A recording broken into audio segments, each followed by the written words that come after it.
Well, tonight is Halloween Eve, and our special report this evening is about a dark spirit, perhaps the darkest, and how his agenda, aimed at making himself visible on Earth, keeps transforming. Here's KTSM 9 News reporter Ruben Olage.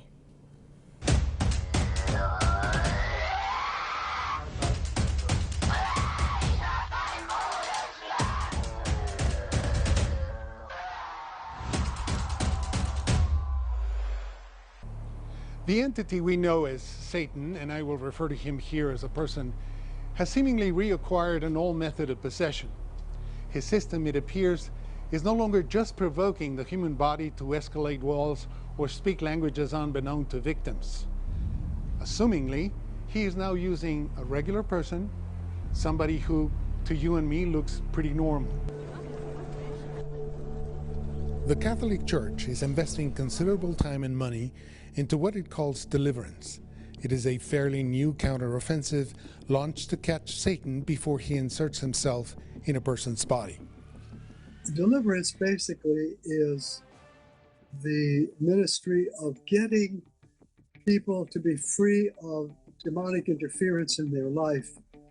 It's the next level below exorcism. Exorcism is when a person is totally possessed by a demon and have no free will very much anymore. And so they need to go through a much deeper process with someone officially appointed to be able to do that work. According to Father Hauff, a person is responsible for intimately acquiring satanic possession through opening spiritual gates for him. Each gated level represents that of continued growing acceptance. As you mentioned before, people can be very, very strong. I've seen people get to the strength where they can lift up 10 people, and this is a little girl, or they can walk up a wall sideways. Things like that. They need a demon to be able to do. They could not do it in their own power.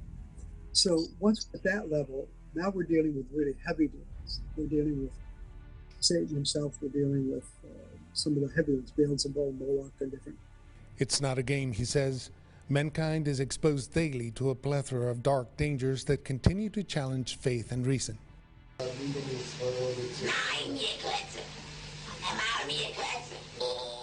Exorcism, though, can be viewed as harassment and assault, a violation of the body. William Chavez is a lecturer of religious studies at UC Santa Barbara. Exorcism is a battlefield on which you step on. We're waging a war against Satan, right? There's an army of dark forces and dark supernatural evils, right? And so this type of militarism, right, in theme and in metaphor and creative language is associated with Satan and also associated with those that do battle with Satan. The exorcisms I have seen are actually quite sad rather than frightful. They're sad because there are people in pain, and you can tell that they're in pain. Right? And it's a very emotionally exhaustive ordeal. This is the book that contains the ritual called Exorcism and Supplication, one that only trained clerics can use. It includes specific instructions for Satan. Hail Satan! But there are those who do not wish to part from Satan. When asked for an interview, they said, "We are simply not religious."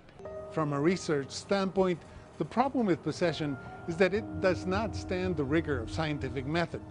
One particular journal says that you can use holy water or any other liquid in a possession, and the effect is the same on the victim. Other journals rely on pure psychiatric formations as the origin of demonic possessions. Nevertheless, a professor of religious studies is convinced the issue of insanity should not be the prime explanation of possession. The most exorcisms in Europe didn't happen in the Dark Ages. It happened after the Protestant Reformation, right? Because when the Protestant Reformation happened, suddenly everything that people knew was in chaos. The monarchy, the government was in chaos. The state of the church was in chaos. And suddenly people began to think that their neighbor was a witch or their neighbor was possessed. And I see something very similar going on right now in the United States, where we've lost trust in the media, we've lost trust in our government, and we think that people are torturing children under pizza parlors in Washington, D.C. So to me, I see a very similar connection between a kind of impulse to look to the demonic. And hopefully things will begin to swing back the other way at some point. But I don't think it's inevitable. And I don't think that the future can be predicted. But I think that things like possession and exorcism will always exist in one form or another. According to Pope Francis, this instrument should now be used for long-distance exorcisms. In April 2019, and for the first time in decades, the Vatican assembled 250 priests from 51 countries in order to teach them the latest procedures, including cell phones, to expel demonic spirits. Still, many victims and clerics believe the spirits are blood and skin bound. Most human beings go through life in a reality which is distant from the existence of Satan.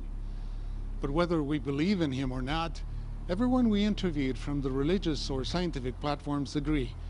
God and Satan both seem to be omnipresent and omnipotent. Ruben Olage, KTSM 9 News. Your local weather authority, Robert Bettis, the Borderlands' only certified